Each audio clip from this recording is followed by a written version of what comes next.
Bismillahirrahmanirrahim. Assalamualaikum warahmatullahi wabarakatuh. Izinkan saya memperkenalkan diri. Nama saya Nahar Maganda Saragih, SEMSI. Pendidikan yang saya miliki S1 Program Studi Manajemen dan S2 Program Studi Ilmu Manajemen.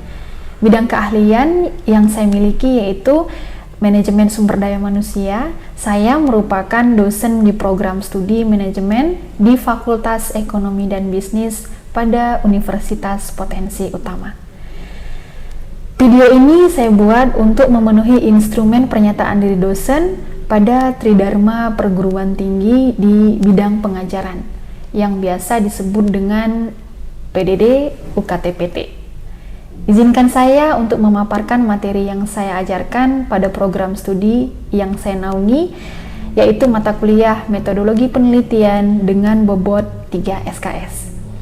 Adapun deskripsi mata kuliah Metodologi Penelitian yaitu pertama, pengertian penelitian, pendekatan ilmiah, metode ilmiah, sarana penelitian, jenis penelitian, tahapan penelitian, perumusan masalah, teknik pengolahan dan analisis data, penyusunan proposal dan laporan penelitian setara dengan skripsi, dan etika penelitian.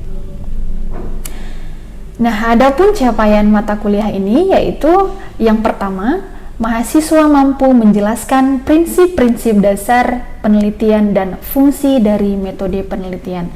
Yang kedua, mahasiswa mampu menganalisis fenomena dan menyusun fenomena tersebut menjadi rumusan masalah.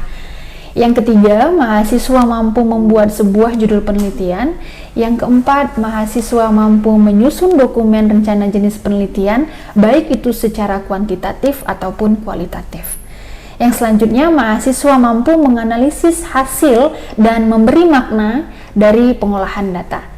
Yang selanjutnya, mahasiswa mampu menguraikan kesimpulan dan memberikan solusi atau saran untuk objek yang diteliti. Dan mahasiswa mampu mempresentasikan hasil dalam bentuk skripsi. Adapun capaian pembelajaran lulusan, yang pertama yaitu mampu mengambil keputusan secara tepat dalam konteks penyelesaian masalah di bidang keahliannya berdasarkan hasil analisis informasi dan data. Yang kedua, mampu melakukan pengumpulan data, pengukuran, dan investigasi di lapangan. Yang ketiga, mampu melakukan pengujian metode dalam lingkup organisasi dan juga masyarakat. Yang selanjutnya, mampu mengambil keputusan yang tepat berdasarkan analisis informasi dan data, serta mampu untuk memberikan solusi. Adapun materi pembelajaran yaitu mengidentifikasi masalah dari fenomena, yang kedua penyesuaian teori dengan variabel, yang ketiga menentukan variabel bebas dan variabel terikat, yang menentukan rumusan masalah, dan adapun bentuk kegiatan pembelajaran di dalam proses pembelajaran yaitu tatap muka, dan metode pembelajarannya yaitu pemaparan materi, diskusi, tanya jawab. Nah, adapun komponen penilaian, yang pertama kehadiran sebesar 10%, tugas 20%, kuis 10%, UTS 25%, dan UAS sebesar 35%. Nah, selanjutnya merupakan proses video proses belajar mengajar dengan mata kuliah Metodologi Penelitian pada materi identifikasi dan perumusan masalah penelitian yang akan saya bawakan pada video berikut ini. Assalamualaikum warahmatullahi wabarakatuh. Waalaikumsalam warahmatullahi wabarakatuh. Selamat pagi semua. Pagi, Bu. Apa kabarnya hari ini? Alhamdulillah baik. Alhamdulillah ya. Sebelum kita memulai mata kuliah pada pagi hari ini, kita berdoa seperti biasa dan doa dipimpin seperti biasa oleh Faiza. Sebelum kita memulai pelajaran, marilah kita berdoa menurut agama dan kepercayaan masing-masing. Berdoa dimulai.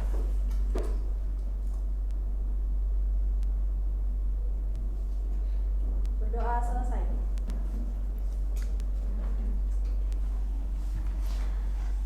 Agus Aldi, Agusti Chandra, Aji Dwi, Aji Dwi nggak datang ya? Kemana dia? Nggak ada yang tahu? Tadi izin dia, Bu, sama saya. Iya. Alja? Mana? Oh ya, Alja nggak datang juga. Banyak yang nggak datang. Almia, Saya, Bu. Anandia, Hadir, Bu. Anaria, Hadir, Bu. Andini, Hadir, Bu. Anggi, Saya, Bu. Antonius, Audren, Hadir, Bu. Bagas, Hadir, Bu. Baby. Saya, Bu. Nah, untuk melanjutkan materi kita pada minggu lalu ya, kita membahas terkait jenis penelitian dan tahapan penelitian. Sekarang kita membahas proses mengidentifikasi masalah sampai menjadi judul. Jadi hari ini kita mau menjadikan judul. Kita mau buat judul melalui proses identifikasi masalah. Nah, jangan terbalik ya, sering sekali mahasiswa di lapangan judul dulu baru data. Nah, akan tetapi yang seharusnya, prosedur yang seharusnya adalah kita temukan data dulu, barulah lahir si judul tadi. Nah, proses mengidentifikasi masalah itu dapat digambarkan seperti skema berikut ini, ya, cara menentukan masalah sampai dia menjadi sebuah judul. Yang pertama ada isunya, ya. Isunya itu permasalahannya, apa masalah yang terjadi? Misalnya di sebuah perusahaan ABC, ya, atau perusahaan XYZ lah kita sebut, ya.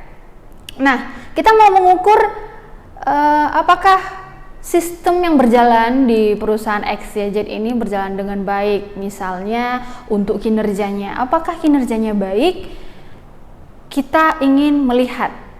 Nah, ternyata berdasarkan data yang kita peroleh, data itu menunjukkan bahwa kinerjanya tidak baik. Kita menarik kesimpulan bahwasanya variabel kinerja ada masalah. Ya, barulah kita angkat. Nah, kita lihat itu data. Kita lihat datanya, kemudian dari data yang menunjukkan, oh ternyata saya bisa mengangkat variabel kinerja.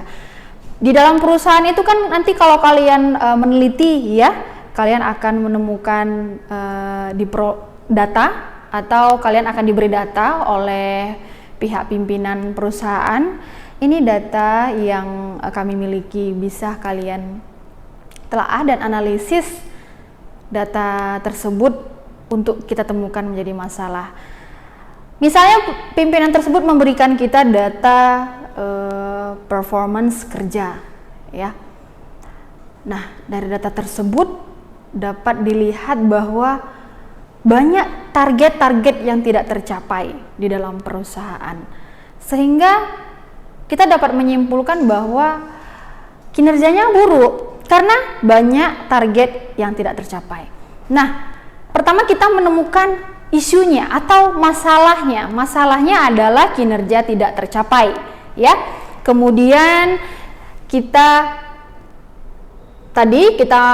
menemukan isu ini berdasarkan data. Nah, kita mau selanjutnya kita akan menemukan X1 dan X2-nya. Bagaimana cara kita menemukan X1, X2? Yang pertama X1 itu kita mencari, nah kita tadi kan sudah menemukan nih ya variabel Y-nya yaitu kinerja. Kita harus menemukan X1, X2-nya melalui teori atau pendapat para ahli. Misalnya faktor-faktor yang mempengaruhi kinerja. Salah satunya misalnya faktor yang mempengaruhi kinerja adalah budaya organisasi misalnya. Disebutkan faktor yang mempengaruhi kinerja adalah budaya organisasi. Nah, di dalam budaya organisasi tersebut kita lihat terapannya bagaimana di budaya organisasi di perusahaan XYZ tadi. Budaya organisasinya apakah berjalan dengan baik atau tidak? Misalnya kita bisa melakukan untuk memperoleh data apakah perusahaan menerapkan budaya organisasinya dengan baik atau tidak. Kita bisa melakukan prasurvei, ya. prasurvei itu memintai pendapat dari responden. Nah, kemudian kita salah satu faktor lain misalnya yang mempengaruhi kinerja yaitu kedisiplinan. Ya. Kita disuruh lagi untuk menemukan apakah tingkat kedisiplinan pegawai itu baik atau buruk. Nah, kira-kira yang bisa menginterpretasikan atau yang bisa menggambarkan tingkat kedisiplinan seseorang itu dari mana? Kira-kira kalian, kalau misalnya kalian mau tahu teman kalian itu rajin datang atau tidak, dari mana? Iya benar, dari absen ya. Bisa ya, maksudnya kalian itu tahu ya sudah ya, mengukur data dan menurunkannya menjadi sebuah permasalahan. Iya benar sekali, absen. Nah, jadi kita bisa melihat rekapitulasi absensi pegawai, apakah banyak yang bolos pegawainya atau tidak ya.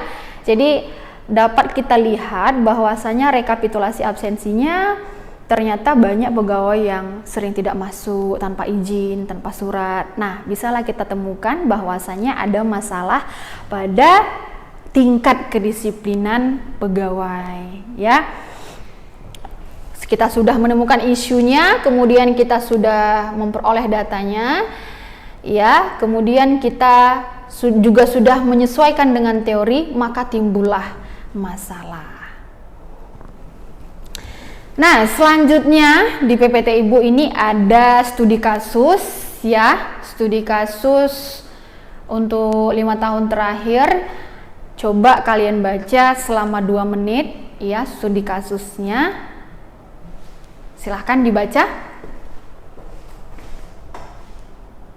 Nah, setelah kalian baca slide ini tadi dari studi kasus, dapat kita simpulkan bahwa tadi beberapa dalam studi kasus itu ada beberapa variabel ya yang sering di kalian baca atau diulang-ulang kalimatnya. Kira-kira variabel apa dari studi kasus itu yang dapat kita tarik? Walaupun tadi udah ada judulnya ya Ibu buat di atas, tapi coba Ibu mau melihat, kalian bisa melihat nggak dari studi kasus itu kira-kira variabel apa yang ingin kita buat atau yang ada berdasarkan studi kasus tadi? Variabel apa?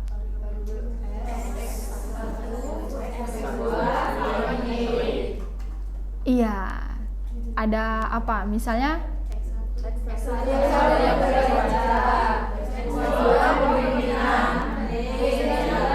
Iya, jadi udah dapat dilihat ya situ.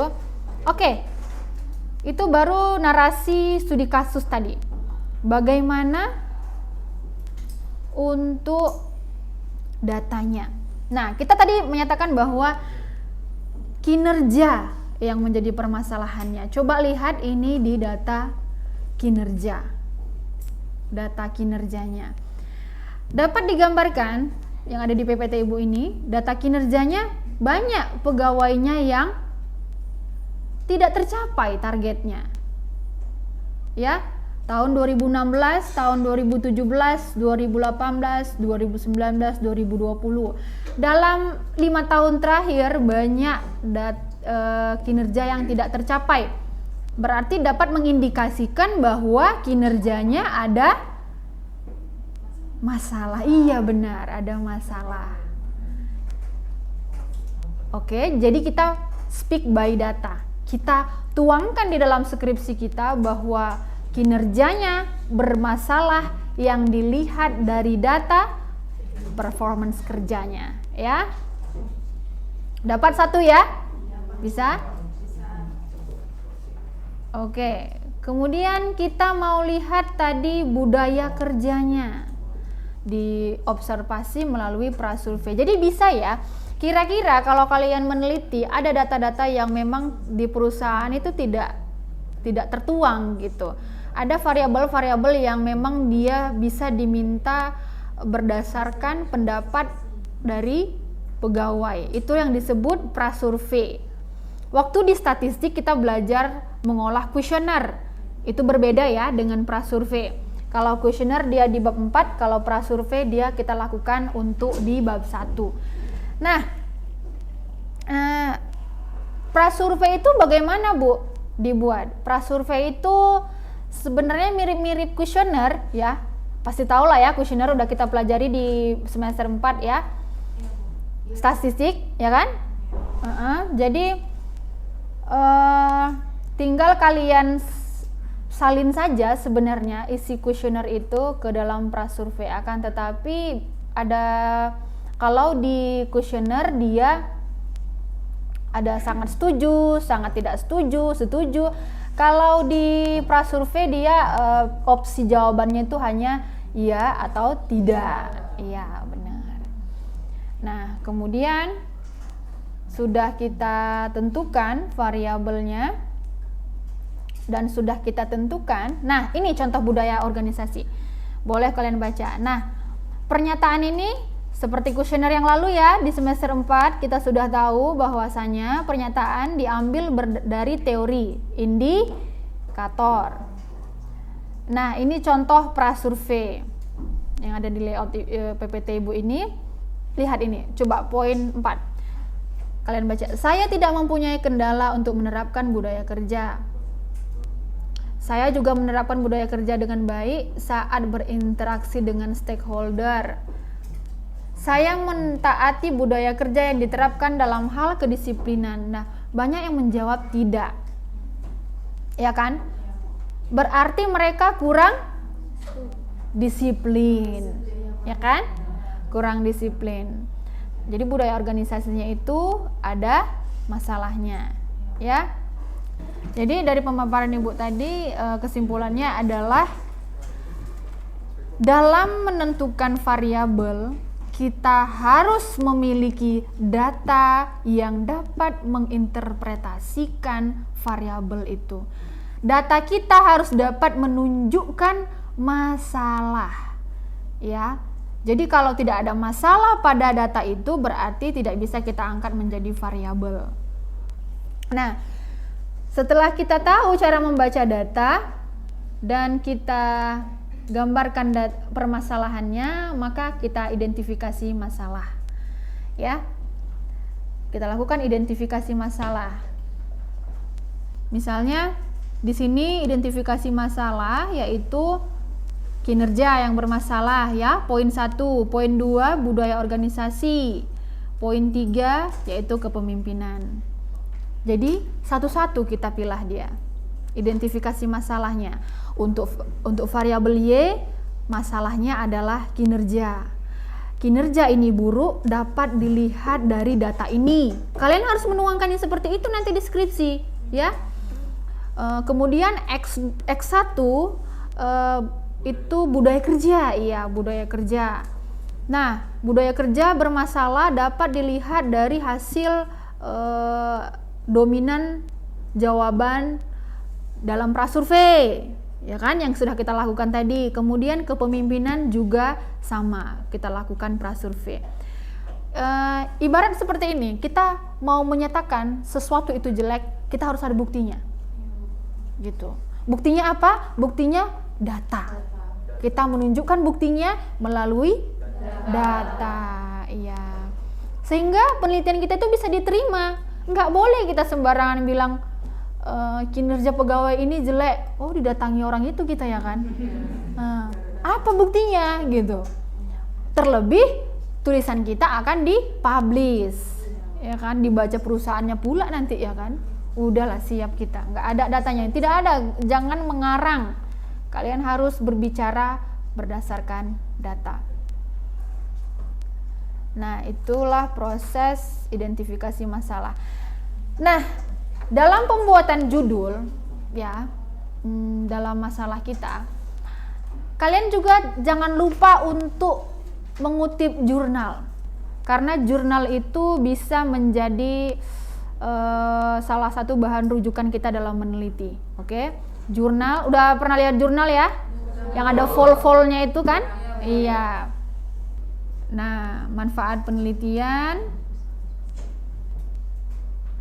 umumnya manfaat penelitian ini harus berguna untuk peneliti. Peneliti yaitu kalian sendiri, ya. manfaat penelitian ini ditujukan untuk kalian sendiri supaya kalian lebih memahami. Pasti diharapkan kalian meneliti sudah paham terkait variabel-variabel yang kalian amati atau teliti. Jadi menambah wawasan kalian, ya kan, terkait teori-teori yang kalian angkat. Nah, kemudian manfaat penelitian itu juga harus ada ya untuk perusahaan. Ya. Harus ada manfaatnya. Kita sudah menjadikan perusahaan itu objek penelitian kita. Haruslah ada manfaatnya.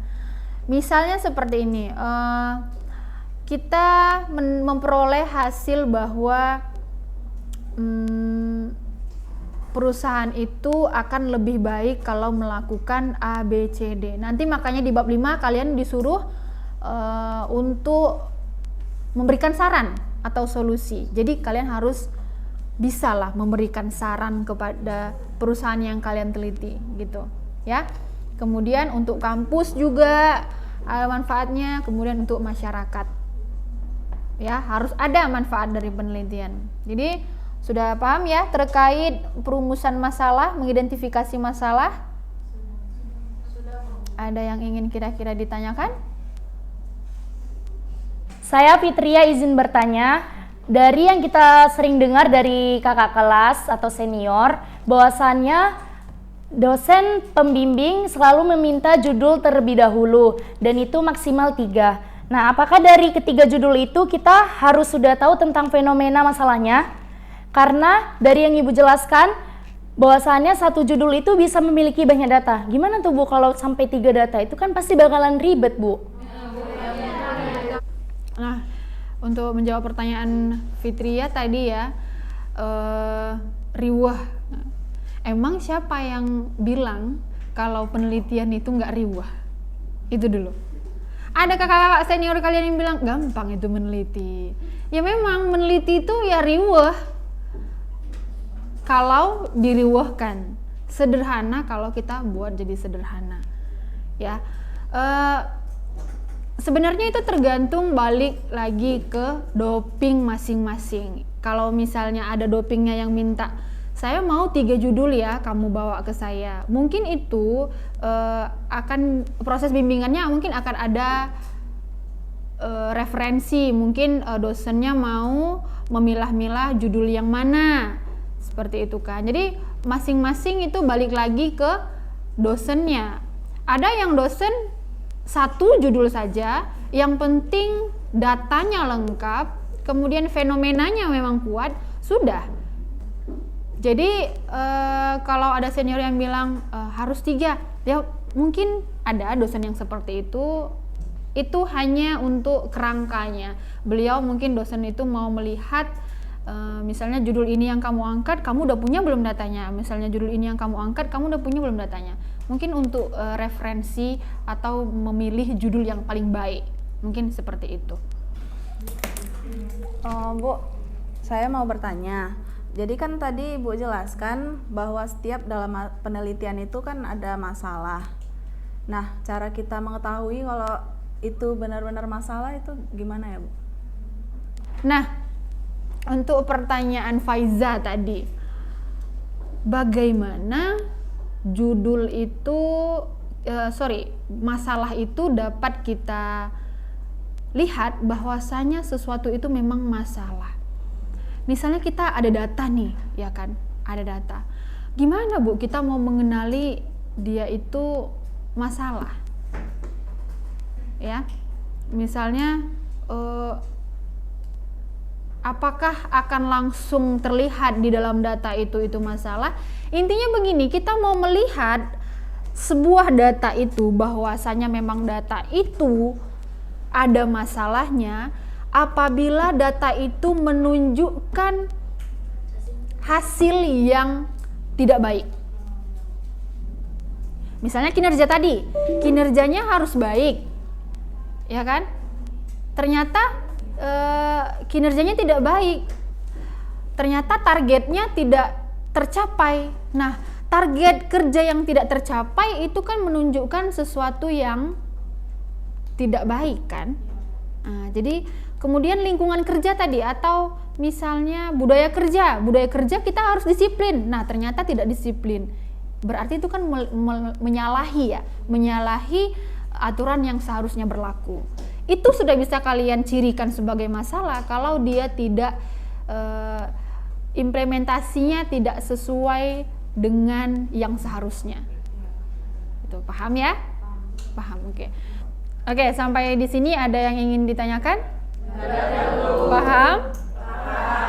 Oke, berarti kalau sudah paham kita tugas. Nah, jadi tugasnya itu adalah Ibu mau kalian menganalisis satu perusahaan atau satu instansi dan kalian menemukan judul dari objek penelitian. Jadi kalian tentukan dulu objek penelitiannya, kemudian dari objek penelitian itu kalian membuat judul sebanyak 3 sebanyak 3 variabel saja.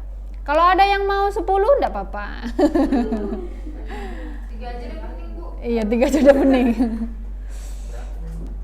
Ya, materi kita selanjutnya itu teknik analisis data ya dan metode pengumpulan data. Teknik analisis data.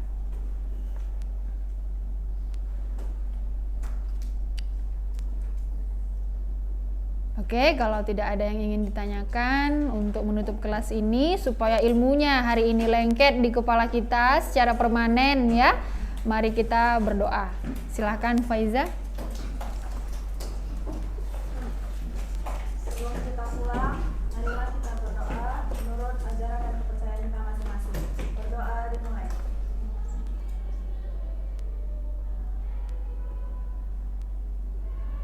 Berdoa selesai. Ya. Wabillahi taufiq wal hidayah. Assalamualaikum warahmatullahi wabarakatuh. Selamat siang. Waalaikumsalam.